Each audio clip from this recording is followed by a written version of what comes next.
Oi pessoal, tudo bem? Eu sou a Verônica do canal Trago um Livro e hoje, mais uma vez, eu trago um livro de poesia. Dessa vez eu trago Sentimento do Mundo, de Carlos Drummond de Andrade. Sobre Drummond a gente conversou muito no vídeo que eu fiz chamado Carlos Drummond de Andrade me levou para o cemitério.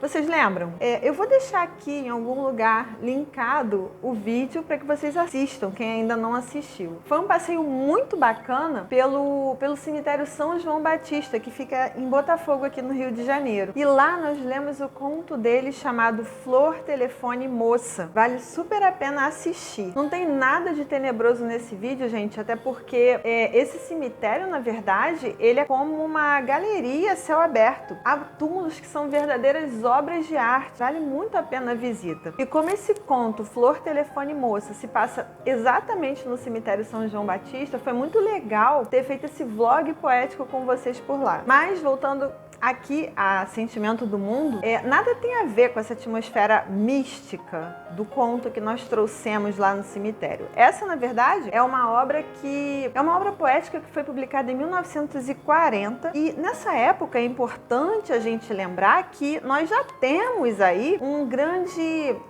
amadurecimento das propostas da Semana de Arte Moderna de 1922, que trouxe aquela novidade toda de uma nova proposta da expressão verdadeiramente brasileira nas obras de arte e tudo mais. Eu vou deixar aqui também, em algum lugar aqui da tela, para vocês assistirem, o link do vlog poético que nós fizemos por São Paulo e que a gente conversou um pouquinho sobre essa coisa da Semana de Arte Moderna em frente ao Teatro Municipal de São Paulo, que foi a casa da Semana de 22. Acontece que Sentimento do Mundo é o terceiro livro de poesias de Carlos Drummond de Andrade, contendo 28 poemas escritos entre 1935 e o ano de sua publicação. E lembrar que esses anos eles estão entre o contexto do fim da Primeira Guerra Mundial e o surgimento das ideologias nazifascistas, ou seja, as ideologias totalitárias, como as de Hitler na Alemanha, as de Mussolini na Itália, e no Brasil vivia-se o contexto do governo de Getúlio Vargas. Nesse momento, a perspectiva era de que o absurdo da vida é decorrência do absurdo do mundo. O homem, nesse contexto, ele é impedido de se desenvolver porque ele é tragado pelo mundo e pela sociedade industrial. É impossível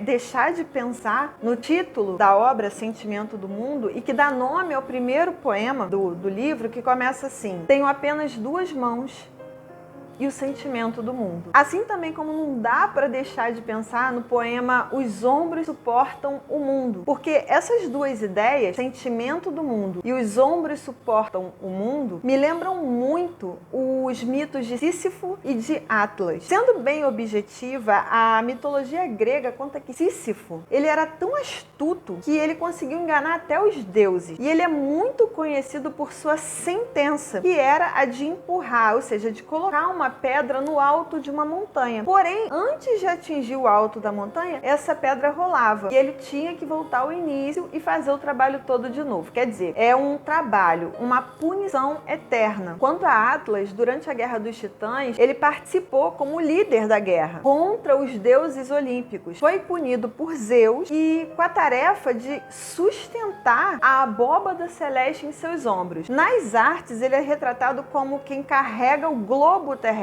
sobre os ombros. Atlas então sustenta o gigantesco peso que foi condenado a suportar. E a palavra Atlas, pra gente não esquecer, ela veio dar nome à coleção de mapas que a gente estuda, né, ou estudou na escola, na matéria de geografia. Disso tudo, pensando nesses dois mitos e comparando com os poemas que a gente citou, a gente pode fazer uma analogia, na verdade, trazer à tona uma interpretação do fracasso, do trabalho repetitivo, do absurdo da sua condição, da futilidade da vida. Enfim, essa reflexão, inclusive, é tratada no ensaio filosófico de Albert Camus, intitulado O Mito de Sísifo, e é bem interessante a leitura. E pensando em todo esse contexto e nessa analogia que nós trouxemos, vamos ver como é que o poema de abertura, O Sentimento do Mundo, é: tenho apenas duas mãos e o sentimento do mundo, mas estou cheio de escravos.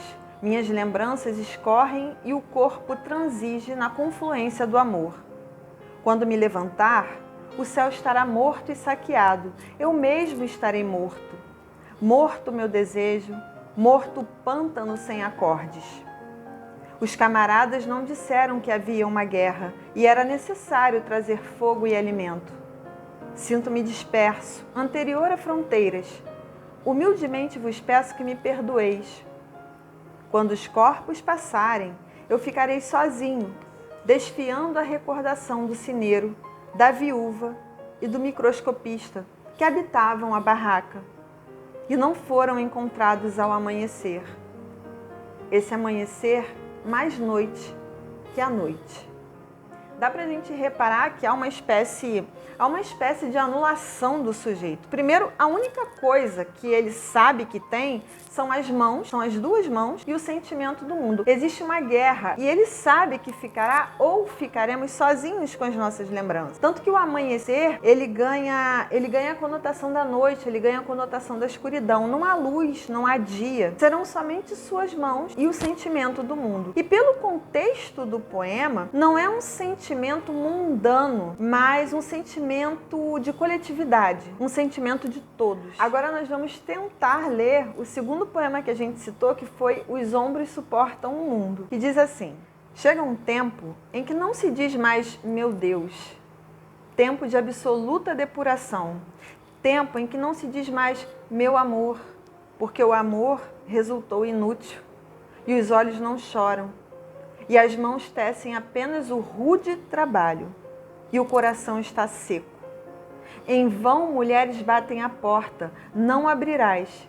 Ficaste sozinho, a luz apagou-se, mas na sombra teus olhos resplandecem enormes. És todo certeza, já não sabes sofrer, e nada esperas de teus amigos. Pouco importa, vem a velhice. Que é a velhice? Teus ombros suportam o mundo, e ele não pesa mais que a mão de uma criança.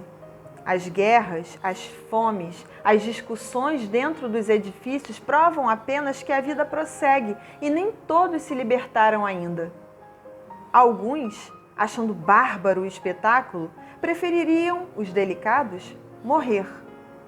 Chegou um tempo em que não adianta morrer. Chegou um tempo em que a vida é uma ordem. A vida apenas, sem mistificação. A gente vê nesse poema o campo semântico das palavras que giram em torno do sentido de inútil, do sentido de rude, seco. Ele trata das guerras, ele traz a questão da fome, das discussões. Tudo isso colabora para nos apresentar um mundo dolorido, um mundo pesado, um mundo difícil, absurdo.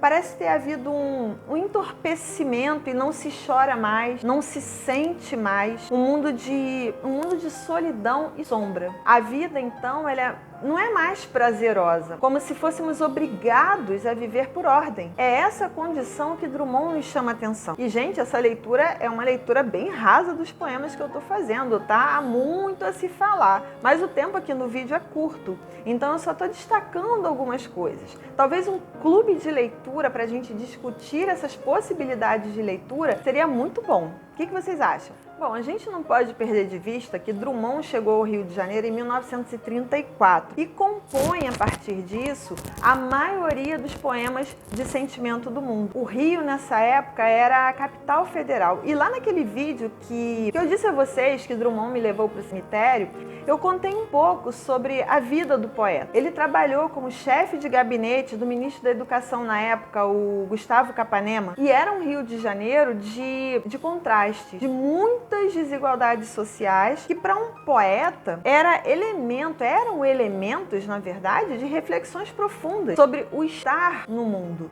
A gente vai ter o Rio de Janeiro como pano de fundo dessa obra, um rio com resquícios que variam entre império e república. Isso é apresentado, por exemplo, no poema Inocentes do Leblon.